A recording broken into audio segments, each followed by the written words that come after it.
pratiquez pas les ulamas et tout, ainsi de suite. Donc on a déjà parlé de ce fait-là et c'est pourquoi je parle de ça à votre postase. Merci, oui, merci. Il n'y a pas, en islam, il n'y a pas de 3 jours, il n'y a pas de 7 jours, il n'y a pas de 40 jours, il n'y a pas d'année, il y a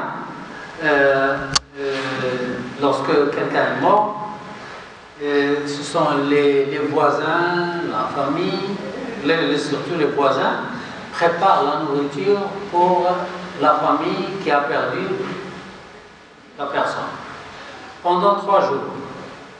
Donc, dans un milieu islamique, la famille qui a perdu une personne ne prépare pas de nourriture pendant 3 jours. Ce sont les voisins qui préparent la nourriture pendant 3 jours. Après 3 jours, il n'y a rien, absolument rien. L'idée, au Maroc, il y a 3 jours, il y a 7 jours, il y a 40 jours, il y a l'année, chaque année, etc. Tout ça, c'est bid'a. Umna Aïcha, radiallahu anha, a perdu son père, Abu Bakr Siddiq. Il est mort le premier jour, le deuxième jour, elle a pleuré. Le troisième jour, elle appelle une fille avec elle et elle lui dit: prépare-moi du henna. Je vais mettre de henna. Je n'ai pas envie de mettre henna, mais pour montrer que le deuil est fini. J'ai pas envie de mettre du henna, mais je dois le montrer, je dois mettre le henna pour montrer que le deuil est fini. C'est fini. Ça ne veut pas dire que c'est fini, elle l'oublie. Non, elle fait des invocations pour lui dans chaque salat. Nous devons faire des invocations pour nos parents, pour nos frères, nos amis, etc. Dans chaque salat. Ça ne se finit pas. Mais le deuil est fini à 3 jours. L'idée de 40 jours, ça vient des Romains. Des Égyptiens. Les Égyptiens, lorsque quelqu'un est mort, on le met, on ouvre le ventre, on enlève ce qui est dedans, on apporte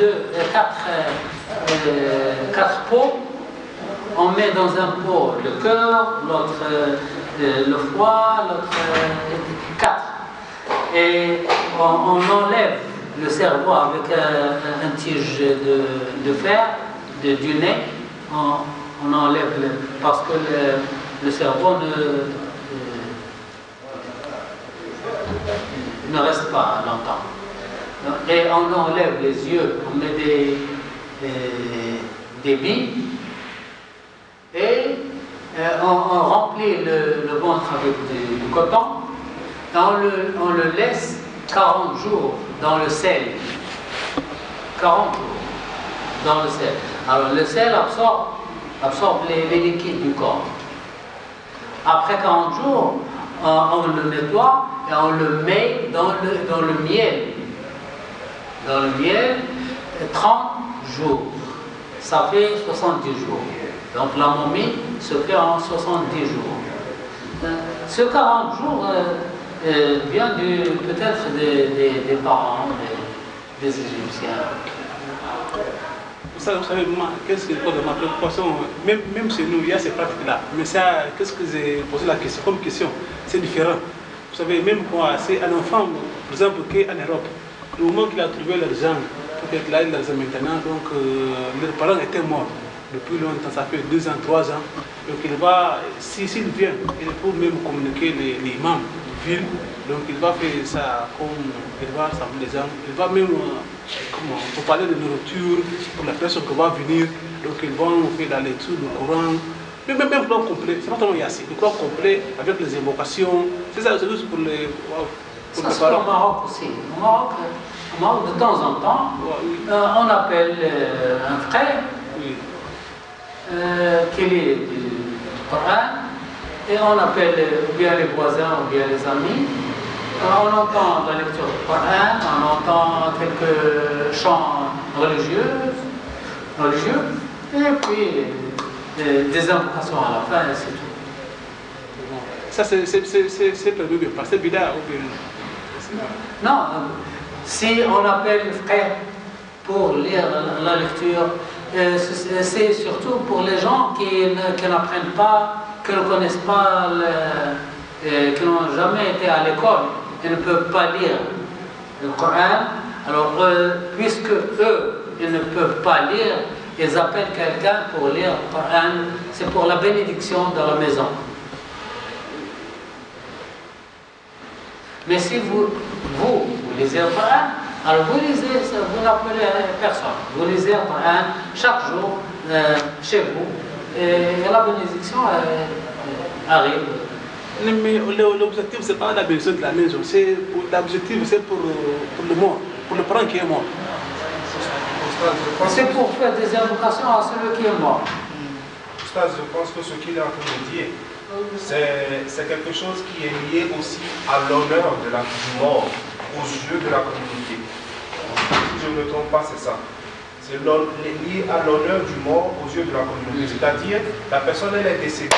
Voilà, il est mort, il a laissé des enfants qui n'ont pas été capables de lui faire ça. Alors le jour où ces enfants ont suffisamment de moyens maintenant, même s'il est mort depuis longtemps, ils vont regrouper maintenant le village ou la communauté et faire venir des gens qui vont faire la récitation, immoler, sacrifier les moutons et tout ça, pour que la personne en vie soit honorée. Donc ce n'est pas seulement dans un esprit de prière. C'est vrai qu'à la base c'est la prière et tout, mais aussi il y a ce côté, on l'a honoré le mort.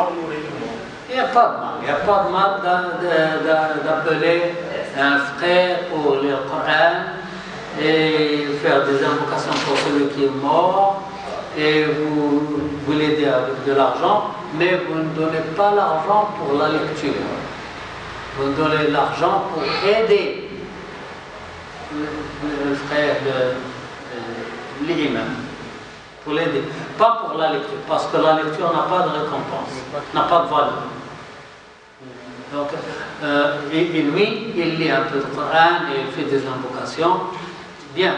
Et à la fin, vous l'aidez avec un peu d'argent, avec l'idée de l'aider, pas pour payer la lecture. Parce que la lecture n'a pas de récompense. Ça se fait, pas de problème.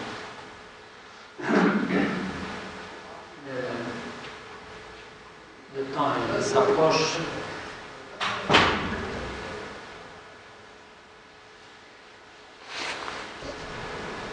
Ça c'est pour